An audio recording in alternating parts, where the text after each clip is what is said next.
Hey guys, today's story shows just how far online scams can go and how they can destroy real families. My grandma thinks she's marrying Johnny Depp and just put the whole family at risk. It all started a few months ago when my mom noticed that my grandma had suddenly withdrawn $3,000 from her retirement account. When mom asked her what was going on, grandma proudly confessed that she'd met Johnny Depp in an online chat. They were engaged, she said, but he needed her to send $3,000 to the United Nations so he could get out of a movie contract and finally come take care of her. Somehow, she actually managed to go to the bank, cash the check, and send that money through BitBonk, aka Bitcoin. At that point, Mom was sure Grandma must be having some serious cognitive issues because this was so unlike her. She's mostly independent, little mobility trouble, but sharp as a tack mentally. We even had her hospitalized just to be safe, but the doctors found nothing wrong. We thought that after all this, she'd realize it was a scam.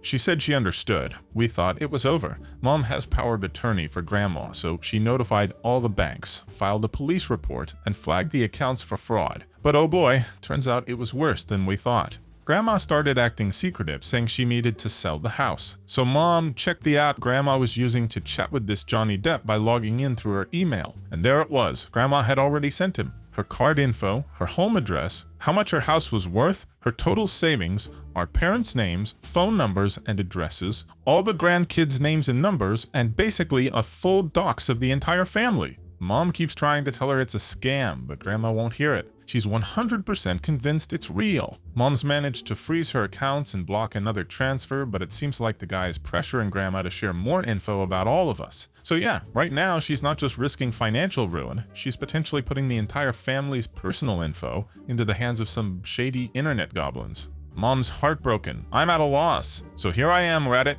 begging for advice. What would you do if your grandma did this? Honestly, I just delete her account and hope for the best. But if she's smart enough to figure out how to send BitBonk, she's probably smart enough to make a new account and find that fake Depp again. So yeah, I got nothing, dude.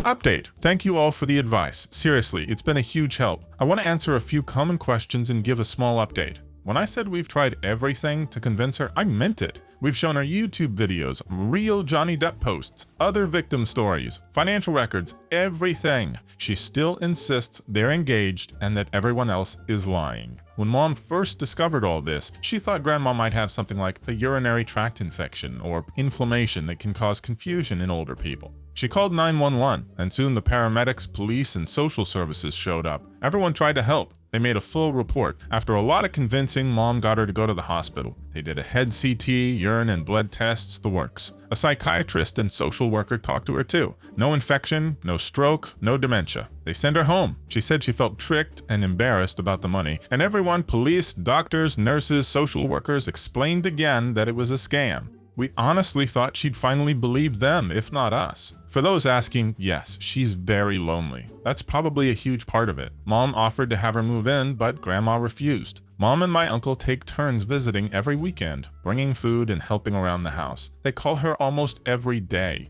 But Grandma's isolated herself from most of the extended family. She spent decades insulting relatives and falling out with her sisters, so she doesn't have many friends left. Even so, Mom and Uncle still try. And she comes over for every holiday. Mini update from today. Mom managed to convince her to come stay with us for the holidays. Mom filed a report with the local police. An officer came by and went through all the messages she'd saved. Turns out Grandma had also shared her social security number, driver's license, and a ton of other stuff we didn't even know about until the deputy scrolled through the chats. He spoke to Grandma directly, basically saying everything you guys wrote here. She seemed worried. She called her bank, social security office, and plans to call the DMV tomorrow. I wish I could say that this is the end of her talking to that scammer, but honestly, I don't know. She said, "I get it now" before, and then gone right back to him. We, my cousins, uncle, and parents, are putting fraud alerts on all our accounts and credit files, so any new loans or credit cards will require extra identity checks. It's exhausting, but at least it's something. Cut off her Wi-Fi. When an elderly person burns themselves on a stove, we take the stove away. The internet is the same thing. She's lost the ability to recognize danger there. Scammers won't stop chasing her, so the only way to keep her safe is to help her stop hurting herself.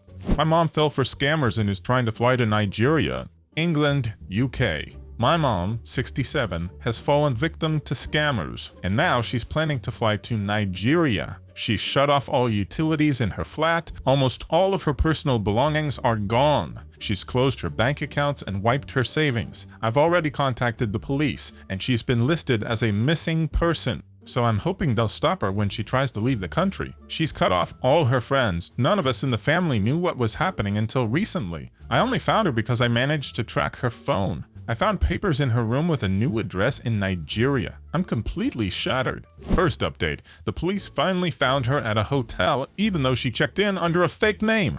She convinced them that she knew exactly what she was doing and that she was of sound mind. They couldn't legally stop her. Technically, she's not breaking any laws. Her bank also contacted the police last week because they were seriously worried about her account activity. The police had visited her before, and she basically told them to mind their own business in a way that wasn't very polite. I know she's been scammed, but part of me can't stop thinking about how methodical and cold this all seems. She kept everything secret, left behind her children, grandkids, and even great-grandkids who adore her. Does she really believe this is the right thing to do? Yesterday, we got a letter she'd mailed before leaving. Her flat is still paid for 2 more weeks, and then the lease ends. So we've got that time to sort, sell, or take what's left. All our family photos are still sitting on her dresser. I don't know what's going to happen when she arrives there. Will someone actually be waiting for her? If these scammers demand money, none of us can pay a ransom. And if she tries to come back, we'll struggle to afford even a plane ticket, let alone a new place for her to live. I've cried a lot, and I'm sure there's more to come. Honestly, this feels worse than if she had just passed away. Losing a parent is something everyone faces eventually, but watching them choose this, believing it's right, hurts so much more. In her letter, she said she'll stay in touch via Facebook Messenger and hopes we can forgive and support her. I can only hope we're all wrong, and that somehow she'll actually find that wonderful new life they promised her. Please, take care of your parents.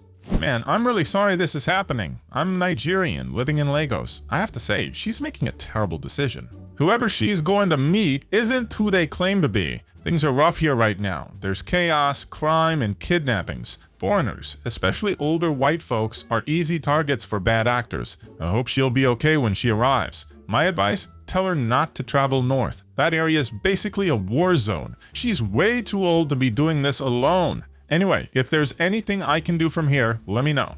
Second update, 6 hours of chaos and a little hope. A lot has happened since my last post, so here's the situation. First off, just a reminder, I live in the UK. A bunch of the replies I got were clearly written from an American perspective. I totally appreciate the advice and kindness, but please keep in mind where I'm based when offering suggestions. Yesterday, I tracked my mom's phone again. It moved from the hotel to the airport, and then it went offline. I assumed that meant she'd boarded the plane, but that evening, I got a call from an officer at the airport. Turns out, she wasn't allowed to board. She didn't have a valid visa and somehow thought she could sort it out mid-flight or after landing. So yeah, the police got involved again. Same story as before. She convinced them she was totally fine, fully aware, and making her own choices. Legally, they couldn't detain her. Now she's checked into another hotel near the airport and says she's working on the visa. I'm not sure how that process works exactly, but if it requires her to visit the Nigerian embassy in London, I can only hope someone there realizes what's going on and maybe denies it, or at least joins the long list of people trying to explain that she's being scammed.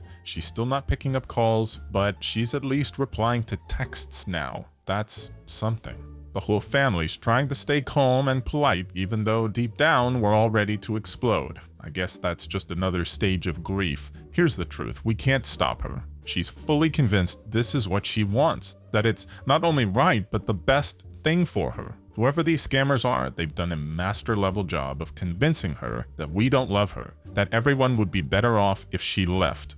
6 hours later, this is where I stopped typing because a message came through in our family WhatsApp chat. It was from my younger sister.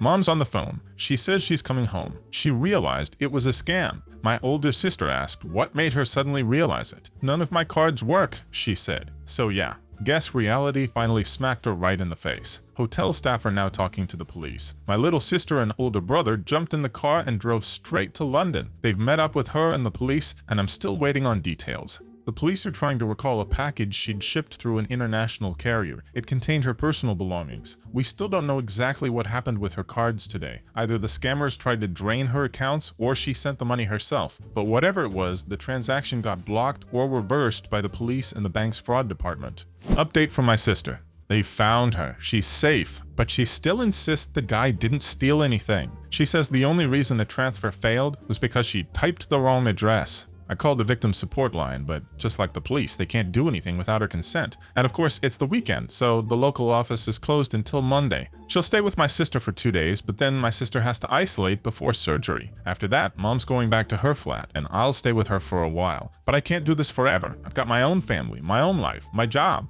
Right now, we're just trying to undo as much damage as possible. Contact the company she canceled contracts with, reverse her change of address, maybe find her a new place to live since most of her money's gone. Once I get the power of attorney paperwork, I'll use it fully and take control of things. I'll probably have to treat her like a kid for a while, limit internet and money access.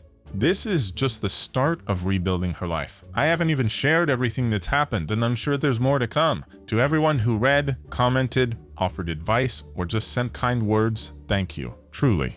Take care of your loved ones, stay safe online, and please keep an eye on your parents and grandparents. You never know who might be messaging them.